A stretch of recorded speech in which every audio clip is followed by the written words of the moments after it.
بسم اللہ الرحمن الرحیم الحمد للہ رب العالمین والصلاة والسلام علی نبینا محمد وعلی آلہ وصحبہ اجمعین اما بعد وعن ابی بکرۃ انہ انتہى الی النبی صلی اللہ علیہ وسلم وهو راکع فركع قبل ان يصل الى الصف فذكر ذلك للنبي صلى الله عليه وسلم فقال له النبي صلى الله عليه وسلم زادك الله حرصا ولا تعود رواه البخاری وزاد ابو داود فيه فركع دون الصف ثم مشى الى الصف۔ ابو بکر رضی اللہ عنہ سے روایت ہے وہ پہنچے نبی صلی اللہ علیہ وسلم تک درا حالے کہ آپ رکوع میں تھے، باہر سے آئے، نماز شروع تھی، نبی صلی اللہ علیہ وسلم رکوع میں تھے۔ حضرت ابو بکر رضی اللہ عنہ نے صف تک پہنچنے سے پہلے ہی اکیلے رکوع کر لیا۔ دیکھا نبی صلی اللہ علیہ وسلم رکوع میں ہیں تو پیچھے صف میں لگے نہیں، صف میں جگہ تھی لیکن صف میں گئے نہیں، سوچا یہ سمجھ کر کے کہ کہیں رکوع پا لیں گے تو رکعت ہو جائے گی، یہ سمجھ کر کے ہو یا جو بھی وجہ رہی ہو، بہرحال وہ اکیلے صف کے پیچھے انہوں نے رکوع کر لیا۔ اور جب رکوع کر کے نبی صلی اللہ علیہ وسلم سمع اللہ لمن حمدہ کہہ کے اٹھے تو وہ بھی اٹھے اور چل چل کے آ کر کے صف میں انہوں نے اپنی جگہ لے لی۔ تو نبی صلی اللہ علیہ وسلم سے اس کا ذکر کیا گیا، یا آپ نے پوچھا کہ کس نے ایسا کیا؟ ہو سکتا ہے کہ وہ تیزی سے آئے ہوں گے، قدموں کی چاپ سے آپ نے محسوس کیا ہوگا کہ کوئی آدمی تیزی سے صف کو پانے کے لیے یا رکعت کو پانے کے لیے آ رہا ہے، اور یہ کہ پھر وہ صف کے پیچھے لگا ہو اور اس کے بعد آہستہ آہستہ صف میں ملا ہو۔ تو نبی صلی اللہ علیہ وسلم نے پوچھا یا نبی صلی اللہ علیہ وسلم سے ذکر کیا کسی نے کہ انہوں نے ایسا کیا ہے، صف کے پیچھے ہی الگ انہوں نے رکوع کر لیا اور اس کے بعد رکوع سے اٹھنے کے بعد چل کر کے تب صف میں آ کے ملے ہیں۔ تو نبی صلی اللہ علیہ وسلم نے ڈانٹا نہیں، نصیحت فرمائی کہ زادک اللہ حرصا، اللہ تعالیٰ تمہاری عبادت اور اطاعت کی حرص کو، لالچ کو، رغبت کو بڑھائے، ولا تعود، اور فرمایا کہ آئندہ ایسا مت کرنا، اس طرح کی حرکت نہیں کرنی ہے۔ مطلب یہ ہوا کہ مسجد میں تیزی سے دوڑ کر کے آنا نہیں ہے، بہت تیز چلنا جو لگے کہ دوڑ رہا ہے۔ کچھ لوگ ہوتے ہیں نا، اگر امام کی تکبیر اگر سن لیا مؤذن کی، صف لگ رہی ہے تو گھر سے چلا تو تیز آیا، بلکہ دوڑتا ہوا آیا۔ مسجد کے اندر بھی لوگ دھبڑ کر کے جلدی چلتے ہیں تاکہ صف میں ملے۔ کائے کے لیے آپ ایسا کر رہے ہیں؟ کس سے جا رہے ہیں ملنے کے لیے؟ اللہ سبحانہ تعالیٰ سے ملنے جا رہے ہیں۔ کسی بڑے آدمی سے اگر ملاقات کرنے جا رہے ہو، کوئی بڑا آدمی بیٹھا ہوا ہو، منسٹر بیٹھا ہوا ہو، MP بیٹھا ہوا ہو، اس سے ملنے کے لیے دوڑ کے آئیے گا، بڑے ادب سے، سلیقے سے، وقار کے ساتھ چلیے گا کہ لگے کہ ہاں ایک آدمی عزت دار آدمی آ رہا ہے۔ کھٹ پٹ کی چال نہیں ہوگی، ادھر ادھر تاکتے جھانکتے نہیں آئیے گا، سکون سے آئیے گا۔ آپ جا رہے ہیں اللہ تعالیٰ سے ملاقات کرنے کے لیے، بھاگتے دوڑتے ہوئے آ رہے ہیں، ادھر ادھر دائیں بائیں جھانک رہے ہیں، تاک رہے ہیں، نہ آپ کے چال میں اطمینان ہے، نہ آپ کی نظر میں استقرار ہے، دائیں بائیں جھانک رہے ہیں، تاک رہے ہیں، کچھ ایسی ویسی حرکتیں کر رہے ہیں۔ ایک دم وقار کے ساتھ آئیے، آپ کی حیت سے، آپ کی چال سے لگے کہ آدمی باوقار آ رہا ہے، اور اطمینان سے آئیے، جو چال آپ کی ہے اس چال سے آپ آئیے، کیونکہ بھاگتے دوڑتے ہوئے آنا جانا یہ اچھے لوگوں کی عادت نہیں ہے، بھاگ دوڑ کرنا۔ اب ایمرجنسی ہو، آگ لگی ہے، کسی کے گھر میں آگ لگی ہے تو ظاہر ہے کہ وہاں تو آدمی دوڑیے کے جائے گا کہ اس کی آگ، گھر کی آگ کو بجھائے۔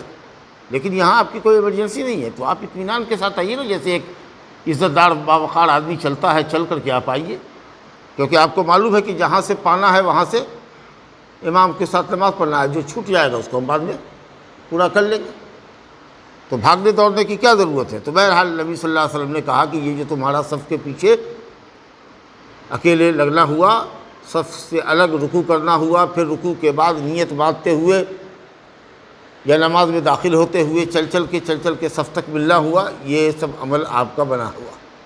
لیکن اس حدیث سے اکثر علماء نے یہ دلیل پکڑا ہے کہ اگر کوئی رکوع پالے امام کے ساتھ تو اس کی رکعت ہو جائے گی، کیونکہ کہتے ہیں کہ نبی صلی اللہ علیہ وسلم نے پلٹانے کا حکم، نماز پلٹانے کا حکم نہیں دیا۔ لیکن علماء اہل حدیث یا امام بخاری رحمۃ اللہ علیہ اور ہندوستان، پاکستان، بنگلہ دیش میں بر صغیر جس کو کہتے ہیں، یہاں کے علماء اہل حدیث نے کبھی یہ فتویٰ نہیں دیا۔ انہوں نے کہا کہ قیام نماز کے اندر شرط ہے، رکن ہے، اور سورہ فاتحہ بھی رکن ہے، اس کے بغیر نماز نہیں ہوتی ہے۔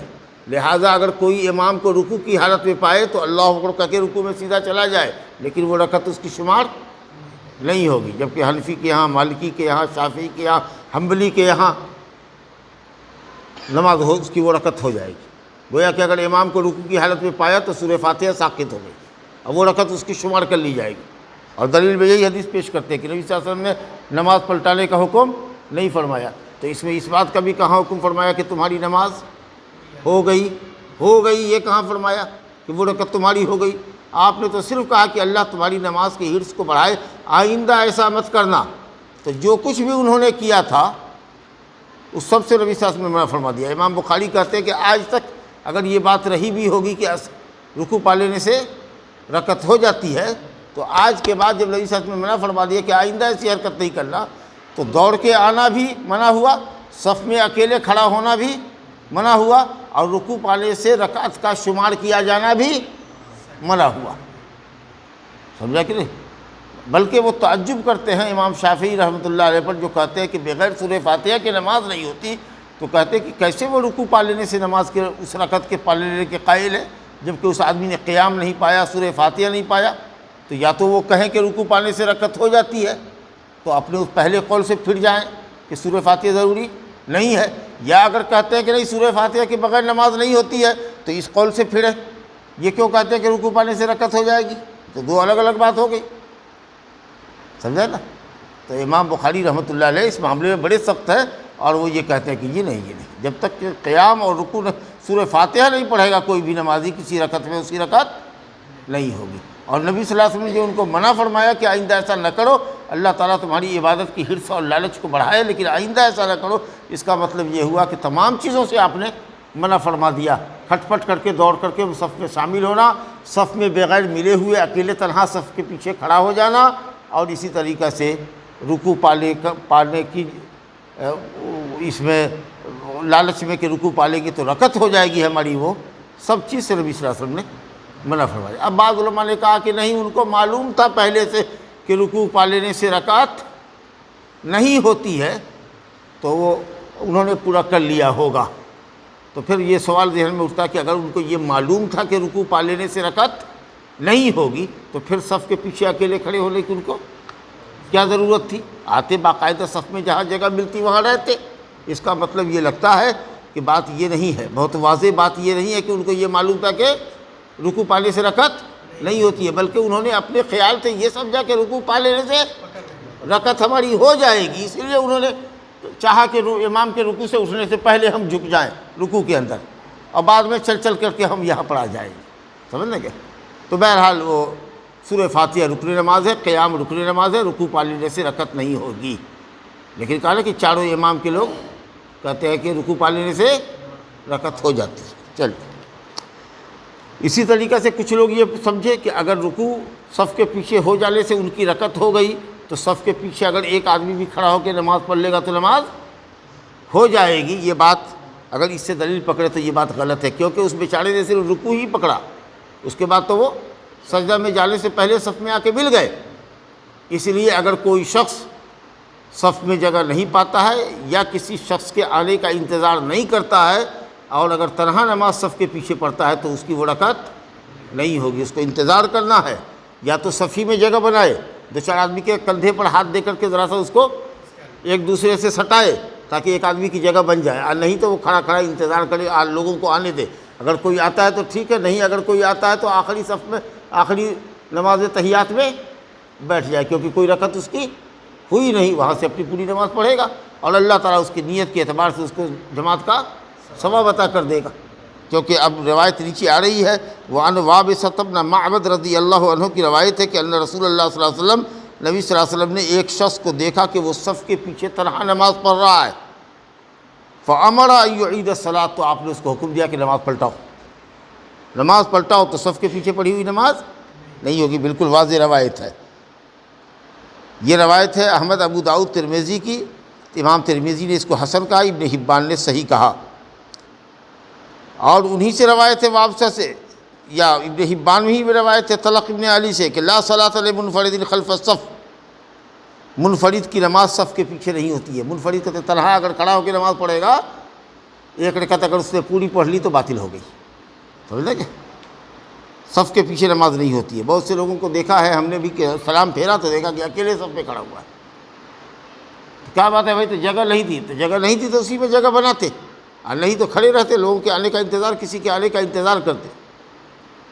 سمجھا کہ نہیں؟ اگرچہ جمہور علماء یہاں بھی کہتے ہیں کہ اگر صف میں اکیلے بھی کھڑا ہو جائے گا تو نماز ہو جائے گی، ہاں اولا نہیں ہوگی، ناقص نماز ہوگی. اب بعض علماء نے کہا کہ اگر صف میں بالکل ہی جگہ نہ ہو تب مجبوری میں اگر اکیلے کھڑا ہو جاتا ہے تو نماز ہو جائے گی. لیکن نبی صلی اللہ علیہ وسلم کا صاف فرمان ہے کہ صف کے پیچھے تنہا شخص کی نماز نہیں ہوتی ہے. تو یا تو آپ صف میں ہی جگہ بنائیے یا پھر کسی آنے والے کا انتظار کیجیے. آپ کہیے گا کہ ایک آدمی کو صف کے آگے سے کھینچ لیتا، اب جیسا پہلے لوگ کرتے تھے، کہنے پیچھے کھینچ لیے ایک آدمی کو تو بچے سے کھینچ لے، یا کہا گیا کہ صف کے کنارے سے کھینچو، دائیں سے یا بائیں سے کسی ایک کو کھینچو. یہ حدیث غلط ہے، یہ بات غلط ہے. حدیث نیچے آ رہی ہے، سمجھا. اسی طلق کی روایت میں کہ طبرانی میں روایت ہے وابسہ سے کہ اللہ دخل تباہم، کیوں نہیں صف میں گھس گئے، ابھی اجتررت رجلا، یا کیوں نہیں تم نے کسی کو کھینچ لیا. مگر یہ حدیث ضعیف ہے، کیونکہ اگر آپ کسی کو کھینچتے ہیں نہیں پیچھے تو پہلی صف کی فضیلت سے آپ اس کو محروم کر رہے ہیں. دوسرے یہ کہ پہلے صف پہ گیپنگ بھی ہو رہی ہے، وہ پوری پیک ہو جائے گی، پوری صف مکمل ہوگی تب دوسری لگے گی.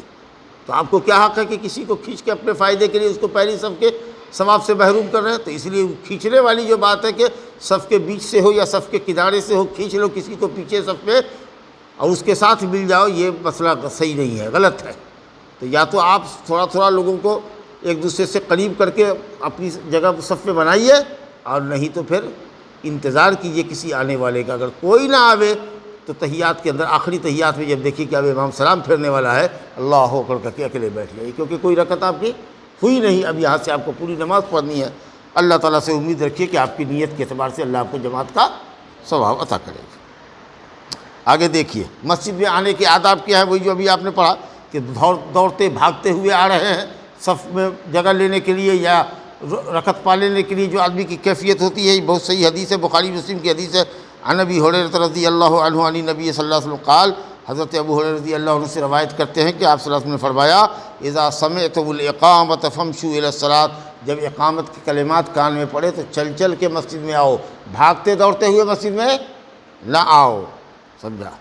وعلیکم السکینۃ والوقار، سکون کے ساتھ اور وقار کے ساتھ آؤ. سکون تمہاری حرکت میں ہونا چاہیے اور وقار تمہاری حیت میں ہونا چاہیے، چال ڈھال میں، کہ لگے باوقار آدمی آ رہا ہے. اور سکون کا مطلب یہ کہ بھاگتے دوڑتے نہ آؤ، اور وقار کے مطلب کہ ایک باوقار آدمی جو آگے دیکھتا رہتا ہے دائیں بائیں دائیں بائیں، جو دیکھنے کی کیفیت ہوتی ہے، ہاتھ جھاڑنے کی، پیر جھاڑنے کی، جو ہلڑ بازی شکل ہوتی ہے، اس طرح کی کیفیت نہیں ہو. باوقار آدمی وقار کے ساتھ آ رہا ہے. سمجھا کہ نہیں؟ کیونکہ اللہ سے ملاقات کے لیے آ رہے ہیں. ولا تسرعوا، دیکھیے آگے کہ اسراع مت کرو، جلدی مت کرو، بھاگو دوڑو نہیں، تیز مت بھاگو، مسجد میں مت آؤ. فما ادرکتم فصلوا، سکون و اطمینان اور باوقار طریقے سے آؤ، جلدی مت کرو. جہاں سے امام کو پاؤ وہاں سے نماز پڑھو، اور جو چھوٹ جائے اس کو پورا کرو، جو چھوٹ جائے اس کو پورا کرو. تو اگر آپ نے دوسری رکعت میں امام کو پایا تو وہیں سے نماز شروع آپ نے کیا، اللہ اکبر، تکبیر تحریمہ آپ نے کیا. تو تکبیر تحریمہ جب آپ نے کیا تو یہ آپ کی پہلی رکعت ہوئی، ٹھیک ہے. اور آخر میں جب امام کے سلام پھیرنے کے بعد جب آپ نماز پڑھیں گے تو وہ کون رکعت ہوگی؟ آپ کی آخری رکعت ہوگی. کچھ لوگ کہتے ہیں نا دوسری رکعت میں ملے تو وہ دوسری رکعت ہوئی،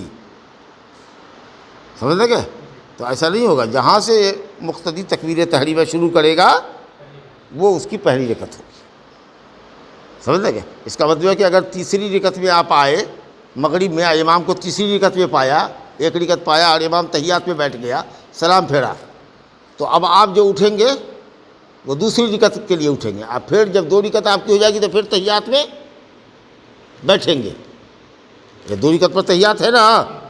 تو امام کے ساتھ جو تیسری رکعت میں آپ مغرب میں ملے تو وہ آپ کی پہلی رکعت جب ہوئی تو امام کے سلام پھیرنے کے بعد جب اٹھیں گے تو یہ کون رکعت ہماری ہوگی؟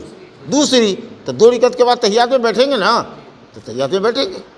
اور جو لوگ کہتے ہیں کہ نہیں یہ تیسری امام کی تیسری تمہاری تیسری ہے تو وہ یہ کہیں گے کہ امام کے سلام پڑھنے کے بعد پھیرنے کے بعد 2 رکعت پڑھ کے تب بیٹھو گے. یہ حنفی لوگ کہتا ہے کہ وہ جو رکعت امام کی وہ مقتدی کی، سمجھنا کیا؟ تو ان کے یہاں 2 رکعت پڑھ کے تحیات میں بیٹھے گا. لیکن صحیح یہ ہے کہ جس رکعت میں آپ آئے اللہ اکبر کے ساتھ تکبیر تحریمہ کیا، وہ رکعت آپ کی پہلی ہوئی. امام نے سلام پھیر دیا 1 رکعت کے بعد، اب آپ اٹھے تو آپ نے دوسری رکعت مکمل کی. 2 رکعت کے بعد آپ تحیات پڑھیے، اس کے بعد پھر اٹھیے 1 رکعت پڑھ کے پھر آخری تحیات کیجیے، تحیات درود دعا پڑھ کے تب دائم آئے سلام پھیریے. کیا لیے صاحب. اس کے بعد روایت ہے ابی بن کعب رضی اللہ عنہ قال قال رسول اللہ صلی اللہ علیہ وسلم صلاۃ الرجل مع الرجل ازکیٰ من صلاته وحدہ الی آخر الحدیث. ابو داؤد نسائی کی روایت ہے. ابی بن کعب رضی اللہ عنہ کہتے ہیں کہ نبی صلی اللہ علیہ وسلم نے فرمایا ایک شخص کی نماز ایک شخص کے ساتھ اس کے تنہا نماز پڑھنے سے بہتر اور افضل ہے، اور ایک شخص کی نماز 2 آدمی کے ساتھ مل کر کے پڑھنا ایک شخص کے ساتھ مل کر نماز پڑھنے سے افضل ہے. وما کان اکثر فہو احب الی اللہ، اور جس قدر زیادہ لوگوں کے ساتھ پڑھو گے اس قدر افضل ہوگی. تو مان لیجئے کہ یہاں پر 3 آدمی کی جماعت ہوتی ہے اس مسجد میں، اور دوسری مسجد آپ کے گھر کے پاس ہے یا اس سے تھوڑی سی دوری پر ہی ہے مان لیجئے، اور وہاں ماشاءاللہ 20 آدمی کی جماعت ہوتی ہے، 50 آدمی کی جماعت ہوتی ہے، تو کون مسجد میں جانا چاہیے؟ ارے کون اپنی ہے کون بیگانی؟ حدیث دیکھا وما کان اکثر، جہاں لوگوں کی تعداد زیادہ ہو وہاں نماز پڑھنا افضل ہے. ٹھیک ہے سناٹا کا ہوگی، جو قریب ہے وہ اپنا آئے گا. اگر آپ 2 قدم 10 قدم زیادہ چل کر کے جاتے ہیں وہاں بڑی جماعت آپ کو ملتی ہے تو یہ افضل ہے، یہ افضل ہے آپ کے لیے. جس قدر تعداد جس مسجد میں زیادہ ہوگی وہ افضل ہے. سمجھا کہ نہیں؟ چلیے ماشاءاللہ اب اتنی بڑی اچھی تعداد میں ہے، 20 25 30 آدمی سے ہم لوگوں نے ابھی نماز پڑھی. اب اگر کوئی شخص آیا، جماعت ہو چکی ہے، مقررہ امام کے ذریعے جماعت ہو گئی، اب اس کے بعد کچھ علماء کہتے ہیں کہ دوبارہ جماعت نہیں ہے. حنفیوں کے یہاں بھی دوبارہ جماعت نہیں ہے، ہمارے بعض علماء اہل حدیث نے بھی کہا ہے کہ دوبارہ جماعت نہیں، جماعت کے بعد جماعت نہیں ہے. لیکن یہ حدیث عام ہے. نبی صلی اللہ علیہ وسلم فرما رہے ہیں کہ ایک آدمی کی نماز 2 آدمی کے ساتھ مل کر کے پڑھنا یہ اکیلے نماز پڑھنے سے یا ایک مقتدی کے ساتھ نماز پڑھنے سے بہتر ہے. اس کا مطلب ہوا کہ اگر کوئی آدمی مسبوق ہے، سلام پھیرنے کے بعد آیا ہے اور وہ نماز پڑھ رہا ہے، ایک آدمی اور آیا تو جن کے یہاں جماعت کے بعد جماعت نہیں ہے وہ بھی الگ پڑھ رہا ہے، وہ بھی الگ پڑھ رہا ہے، وہ بھی الگ پڑھ رہا ہے، وہ بھی الگ پڑھ رہا ہے، کیونکہ جماعت کے بعد جماعت نہیں ہے. لیکن ہم کہتے ہیں نہیں، جب نبی پاک صلی اللہ علیہ وسلم فرما رہے ہیں کہ تنہا نماز پڑھنے سے 2 آدمی مل کر کے پڑھنا افضل ہے، 3 آدمی سے مل کے پڑھنا 2 آدمی کے مقابلے میں افضل ہے، اور جتنا زیادہ ہوتے چلے جاؤ اتنا افضل ہے. تو وہ جو ایک آدمی آیا ہے نماز پڑھنے کے لیے، دوسرا بھی وضو کر کے آیا ہے، اس کو چاہیے کہ اس ساتھی کے ساتھ مل جائے، اور پھر تیسرا آیا ہے تو اس کو بھی مل جائے، اور اس طریقہ سے ماشاءاللہ جماعت کا ثواب اس کو بھی مل جائے گا.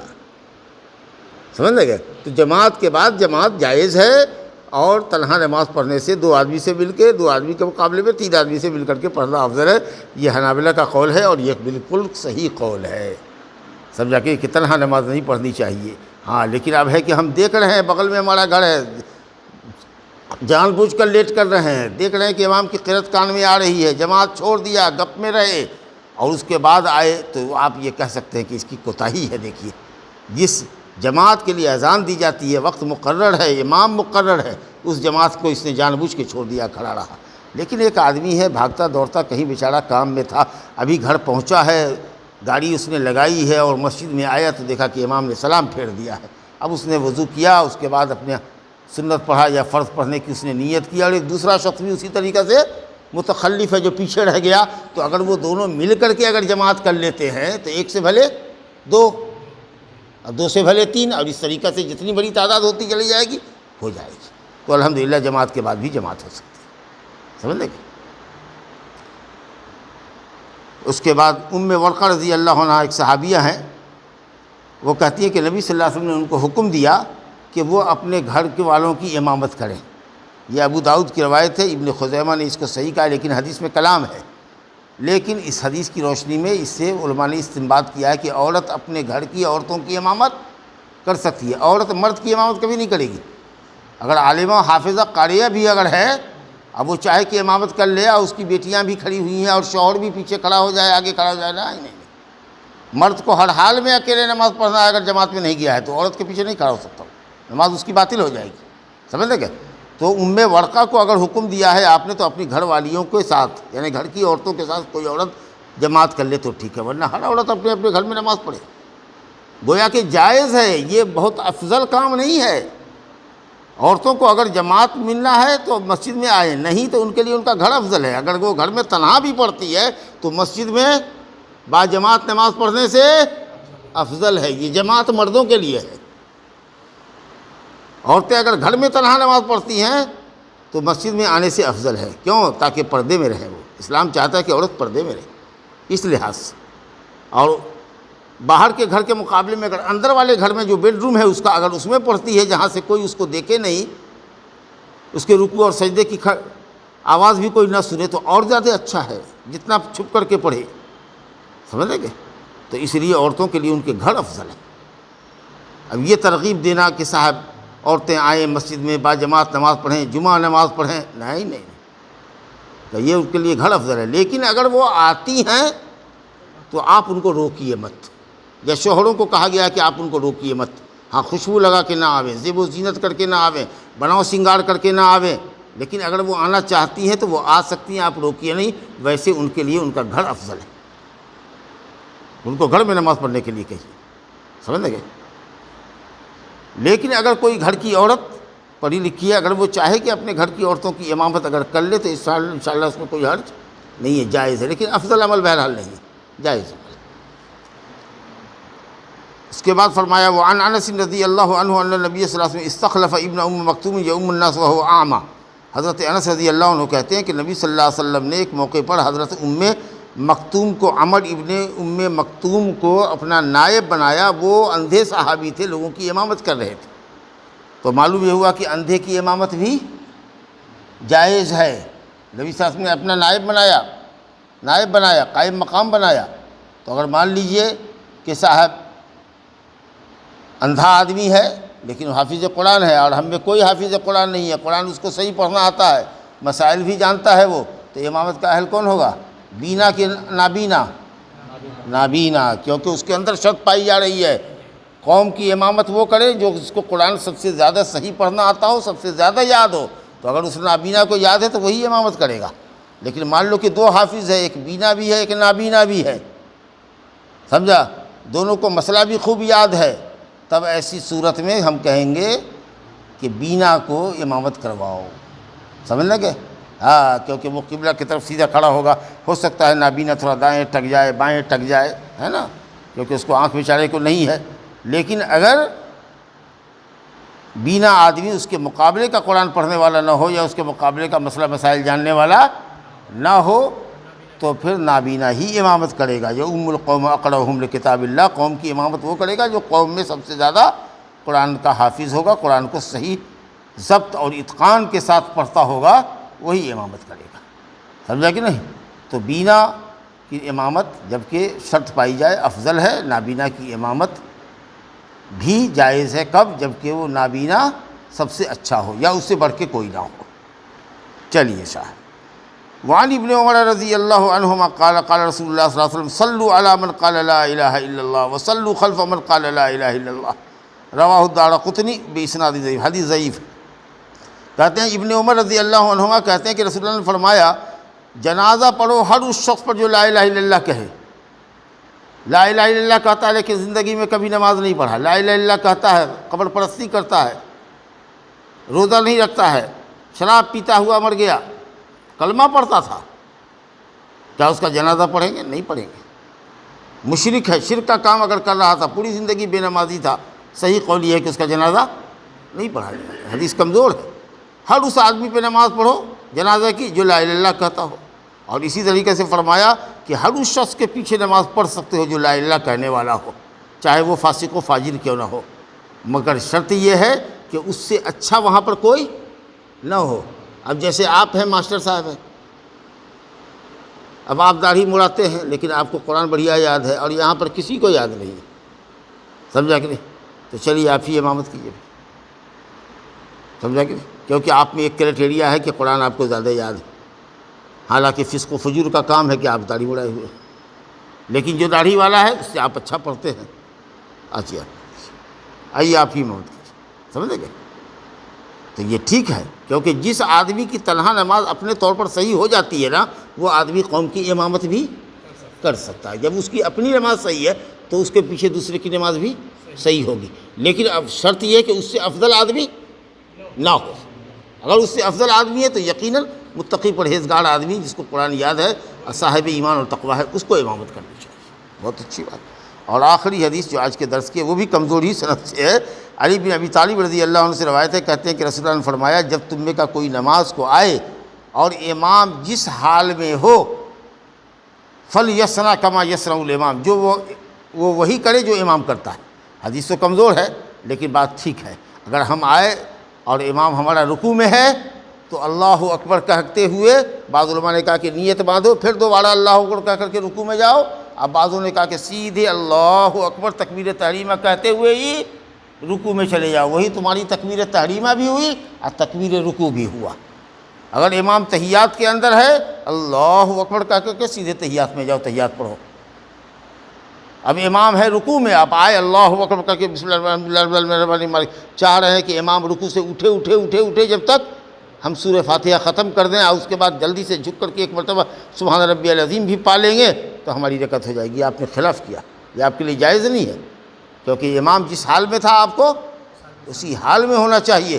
حدیث کمزور ہے لیکن حدیث پہلے ہم پڑھ چکے ہیں کہ جو الامام لیتم بہ، امام اس لیے مقرر کیا جاتا ہے کہ اس کی اقتداء کی جائے۔ جب وہ رکوع میں چلا جائے تو آپ کو بھی رکوع میں جانا ہے، نہ کہ آپ کو کھڑے ہو کر کے سورہ فاتحہ مکمل کرنا ہے۔ ھذا وباللہ التوفیق، صلی اللہ علیہ محمد وعلیہ وسلم اجمعین۔